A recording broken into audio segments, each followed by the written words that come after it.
Well, not having my pops was just, I didn't have a rock. I didn't really have that steady affirmation, that steady presence of somebody pushing me. Obviously, I had my mom and she did great, but she was always at work. And so I didn't have somebody that was just focused on me and me becoming and celebrating me and pushing me to who, I could be.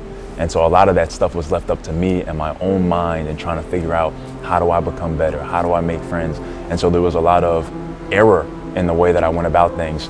Being, super horseplay when I was really young and got in trouble, or trying to be a class clown and would get in trouble in school. And so that was my way of like, I have to figure this out without having somebody just affirm me for who I was. And my dad was that in New York. And so not having him, it was just kind of left to my own devices in my mind. So I get to Naples, Florida, and I find basketball. I started to play basketball a little bit part-time, but it's not something that I'm hugely into, but I do love the game just for what it is. But again, I wasn't with my dad. And so not having my dad, I had a lot of issues just in terms of trying my best to fit into the people around me. I went from a predominantly black space of people around me in Bronx, New York, to a predominantly white one. And I really struggled with making friends and just getting people to like me. And so I really started to develop a real deep sense of insecurity and anxiety from being a young kid.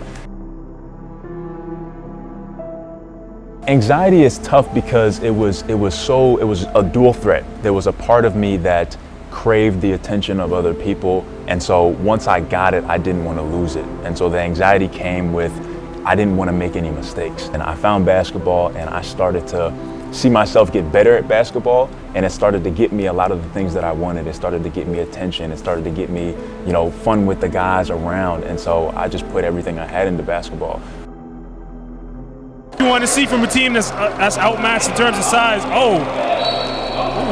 I was playing basketball on our team, and it just naturally, the other guys on the team started to look to me as we were playing games, as we were practicing, and I kind of just really naturally just ascended to the top of the team. Not something that I wanted. I would just play and everybody started to kind of focus on me or gear the ball towards me.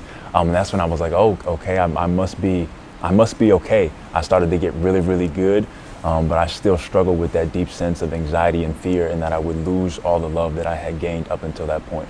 What's up, y'all? I want to give a quick shout out to all of my Puerto Ricans. I am part Puerto Rican on my mom's father's side, but of course, shout out to all of Latin America, and compren el libro.